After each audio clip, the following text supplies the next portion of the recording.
ध्रुव सामर्थ्य क्या होती है? कोई भी जो मैग्नेट होती है, मैग्नेट के ध्रुव का, मैग्नेट के दो ध्रुव होते हैं, एक को अपने कहते हैं नॉर्थ ध्रुव है, एक को साउथ ध्रुव है। जब दो मैग्नेट को एक दूसरे के नजदीक लाते हैं, जैसे मान लो एक ये चुंबक है और एक मान लो ये चुंबक है। जब दो चुंबक हैं, मान लो इसका नॉर्थ सिरा है, साउथ सिरा है, नॉर्थ सिरा है, साउथ सिरा है, इन दोनों को एक दूसरे के निकट लाते हैं। इसकी ध्रुव सामर्थ्य को मैंने m से दर्शाया है। ये मान लो पहली चुंबक है, इसको m1 कह, इसकी ध्रुव सामर्थ्य को मैं m1 कह दूं, और इसके ये दूसरी चुंबक है, इसकी ध्रुव सामर्थ्य को मैं m2 कह दूं। तो ये m जो दर्शाया गया ये ध्रुव सामर्थ्य है, इनके बीच में एक बल लगता है। यदि विपरीत पोल है, विपरीत ध्रुव है, तो ये बल आकर्षण का होगा, अट्रैक्शन का होगा। यदि ये समान ध्रुव है तो ये बल है वो प्रतिकर्षण का होता है। और इस बल का मान आप सभी जानते हो कि दोनों की ध्रुव सामर्थ्य के गुणनफल के समानुपाती होता है, जबकि दोनों के बीच की दूरी मान लो r है। ये दूरी थोड़ी सी ये ध्रुव सामर्थ्य होती है, टर्मिनल न होकर सब टर्मिनल होती है। मान लो तो ये दूरी लेनी है अपने को r, तो इन दोनों के बीच की दूरी के वर्ग के व्युत्क्रमानुपाती होता है। और समानुपाती का निशान हटा दें तो क्या लग जाएगा, m1 m2 अपॉन r²।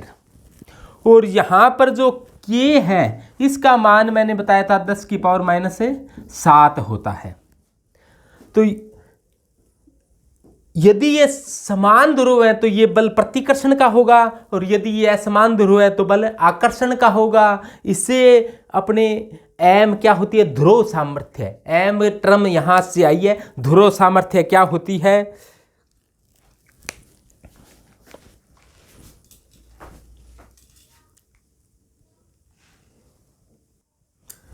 कि चुंबकीय आघूर्ण क्या होता है।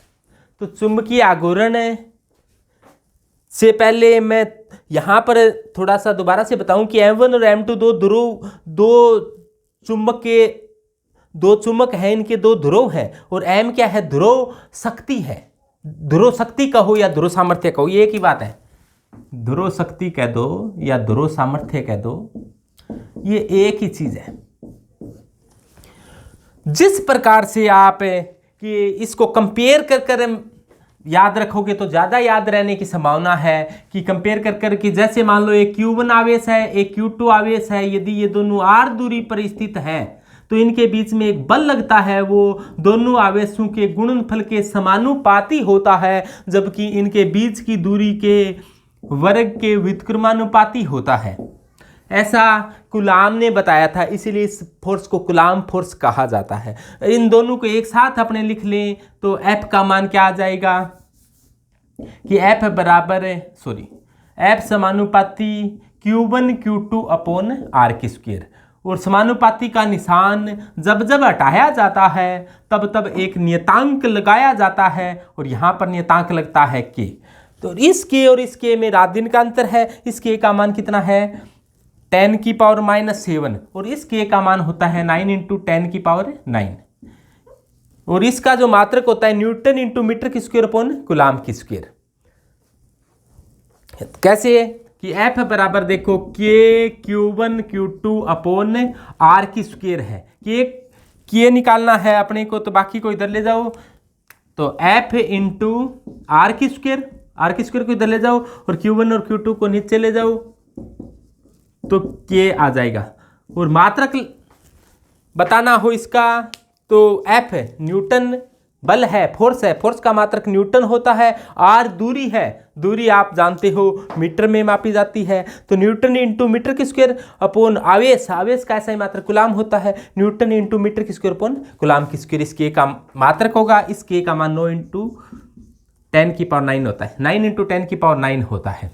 तो ये बल कुलामीय फोर्स होता है। उसी प्रकार से दो चुंबकीय ध्रुव सामर्थ्य के बीच में बल लगता है। F बराबर k Q1 Q2 upon r², F बराबर k m1 m2 upon r²। ऐसा भी आपने दो द्रव्यमान हो उसमें भी एक बल लगता है M1 और M2, मान लो दो द्रव्यमान है, यदि r दूरी पर है तो इनके बीच में बल लगता है बराबर है Gm1m2 अपॉन r²। यहाँ दो द्रव्यमान, ये G सार्वत्रिक गुरुत्वीय नियतांक होता है। G क्या होता है? सार्वत्रिक गुरुत्वीय नियतांक होता है, जिसका मान 6.67 × 10⁻11 होता है। तो अब आप एक साथ कंपेयर कर याद कर लोगे तो ये बहुत ही सरल बात है। वैसे सबको ध्यान में है, ऐसे कोई बात है नहीं कि इसको ज़्यादा विस्तार से बताया जाए। अपने बताना चाह रहे थे कि ध्रुव सामर्थ्य क्या होती है, तो ध्रुव सामर्थ्य आपके ध्यान में आ चुकी है। ध्रुव सामर्थ्य के बाद में चुंबकीय आघूर्ण की बात करें अपने, कि चुंबकीय आघूर्ण क्या होता है। चुंबकीय आघूर्ण,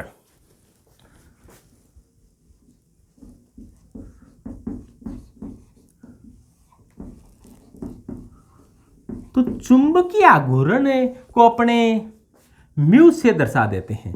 चुंबकीय आघूर्ण को किससे दर्शा देते हैं? म्यू से। तो चुंबकीय आघूर्ण क्या होता है? जैसे मान लो कोई भी ये चुंबक है, इसकी ध्रुव सामर्थ्य या ध्रुव शक्ति m है और इसकी ध्रुव शक्ति है वो m है। दोनों ध्रुव की ध्रुव शक्ति होती है वो सेम होती है। एक मैग्नेट के लिए दोनों ध्रुवों की ध्रुव शक्ति सेम होती है। इनके बीच की दूरी मान लो r है, या अपने मान लें कि l चुंबक की लंबाई न होकर चुंबक की प्रभावी लंबाई बताते हैं। l क्या है? l चुंबक की प्रभावी लंबाई है। लंबाई न मानकर इसे क्या मानो?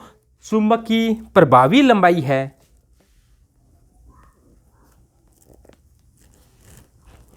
तो L है यहां पर चुंबक की प्रभावी लंबाई है। तो इसकी जो चुंबकीय आघूर्ण होगा वो क्या होगा? वो देखो बहुत ही शानदार है ये, कि चुंबकीय आघूर्ण होता है कि ध्रुव की ध्रुव शक्ति, ध्रुव की ध्रुव शक्ति, ध्रुव की ध्रुव शक्ति क्या होगी? m होगी, म्यू बराबर m, और इसको गुणा करना है चुंबक की प्रभावी लंबाई से। किससे? चुंबक की प्रभावी लंबाई, प्रभावी लंबाई है, इसको अपने माना है l। तो क्या आ जाएगा? म्यू बराबर ml। ये क्या आ जाएगा? चुंबकीय आघूर्ण होगा। तो ध्यान में आया कि चुंबकीय आघूर्ण क्या होता है, कि म्यू बराबर ml। तो चुंबकीय आघूर्ण क्या होता है? म्यू बराबर ml। जिस प्रकार से द्विध्रुव आघूर्ण आपने पढ़ा, द्विध्रुव आघूर्ण पढ़ा, ये द्विध्रुव आघूर्ण क्या होता है? द्विध्रुव आघूर्ण बहुत ही सरल होता है कि जैसे दो आवेश है Q1 और Q2, मान लो इसको प्लस Q कह दूं और इसको माइनस Q कह दूं। द्विध्रुव का मतलब दो ध्रुव है, प्लस Q और माइनस Q। इसी प्रकार से मैग्नेट है तो उसके दो ध्रुव है N और S। ध्रुव की ध्रुव सामर्थ्य से दर्शाया जाता है। ध्रुव की शक्ति को दर्शाने के लिए ध्रुव सामर्थ्य, ध्रुव शक्ति, ध्रुव की शक्ति दर्शाने के लिए नाम ही क्या पड़ गया? ध्रुव शक्ति। ध्रुव शक्ति को अपने किससे दर्शाया? m से, और इनके बीच की दूरी को गुणा कर दिया तो क्या आ गया?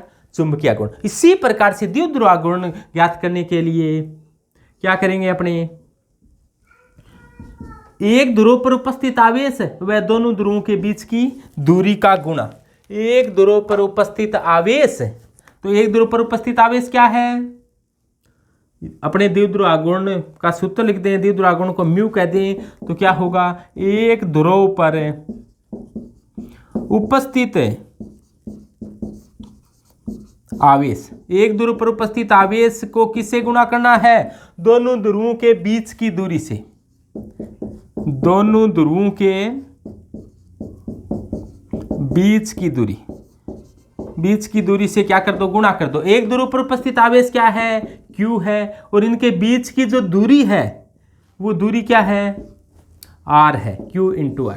तो म्यू बराबर Q इंटू R। उसी प्रकार से चुंबक है तो म्यू बराबर M इंटू L। चुंबक है तो म्यू बराबर M इंटू L, और द्विध्रुव है तो म्यू बराबर क्यू इंटू आर। एक ध्रुव पर उपस्थित आवेश व दोनों ध्रुवों के बीच की दूरी का गुणा ही क्या कहलाता है? द्विध्रुवागुण। और चुंबक है तो एक ध्रुव की ध्रुव शक्ति और चुंबक की प्रभावी लंबाई का गुणा। तो ये टर्म दोनों एक साथ ध्यान रख लेना। इस द्विध्रुव का जो मात्रक होगा वो क्या होगा? आवेश का मात्रक कूलाम और आर दूरी है, दूरी का मात्रक मीटर, तो कूलाम इंटू मीटर। और चुंबकीय आघूर्ण का मात्रक होगा वो क्या होगा? तो चुंबकीय आघूर्ण का मात्रक आप सभी जानते हो, इसका मात्रक है bm। bm का मतलब है बोहर मैग्नेटोन होता है, bm। इसे बोहर मैग्नेटोन कहा जाता है। तो ये चुंबकीय आघूर्ण का जो मात्रक होगा वो बोहर मैग्नेटोन होगा। तीव्रता, तो अपने बात करते हैं अब चुंबकन की तीव्रता I की। तो चुंबकन की तीव्रता I क्या होती है अभी पता लगेगा। ये चुंबकन की तीव्रता I, गुण I। कई विद्यार्थी कह रहे हैं कि माँ आई, क्या ले गई? चाय ले गई, चाय पकौड़ी के साथ। तो चुंबकन की तीव्रता देखो जी, चुंबकन की तीव्रता क्या होती है? चुंबकन की तीव्रता I होती है। वो I क्या होती है? अपने इससे पहले पढ़ा चुंबकीय आघूर्ण। तो चुंबकन की तीव्रता होती है ना वो इकाई आयतन का चुंबकीय आघूर्ण ही होता है और कुछ नहीं होता। तो चुंबकीय आघूर्ण को आपने बताया है किससे? म्यू से। और इसमें भाग किसका देना है? आयतन का, यानी कि V का। यानी कि चुंबकन की तीव्रता I होती है ना, वो क्या होती है? इकाई आयतन। जो नीचे आता है ना उसको इकाई कह दिया करो, कह देते हो, शाबाश। इकाई आयतन का चुंबकीय आघूर्ण को ही चुंबकन की तीव्रता I कहते हैं। इकाई आयतन के चुंबकीय आघूर्ण को चुंबकन की तीव्रता I कहते हैं। तो I बराबर क्या हो गया? Mu upon V। और म्यू की जगह क्या लिख सकते हैं भी बोलो? म्यू की जगह ml। तो m इंटू एल बटे V। क्योंकि अभी पढ़ा आपने चुंबकीय आघूर्ण ध्रुव शक्ति और चुंबक की प्रभावी लंबाई का गुणा होती है म्यू। और म्यू इकाई आयतन के म्यू को ही क्या कहा जाता है? I, यानी कि चुंबकन की तीव्रता। तो I बराबर क्या हो जाएगा? ml upon V। V क्या है? V आयतन है।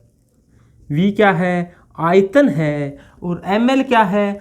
चुंबकीय आघूर्ण है। तो परिभाषा क्या होगी? इकाई आयतन का चुंबकीय आघूर्ण ही चुंबकन की तीव्रता I होती है। समझ में आई बात? और आयतन होता है, आयतन हमेशा ही आयतन ज्ञात करने के लिए क्या करना चाहिए अपने को? क्षेत्रफल को लंबाई से गुणा कर देना चाहिए। क्षेत्रफल को लंबाई से गुणा कर दोगे तो क्या आ जाएगा? आयतन आ जाएगा। तो अपने V बराबर क्या लिख सकते हैं? A into L. तो ये बात ध्यान देना, मैथ वाले विद्यार्थी तो जानते हैं कि V बराबर क्या होता है? A into L. यदि क्षेत्रफल को लंबाई से गुणा कर दोगे तो क्या आ जाएगा?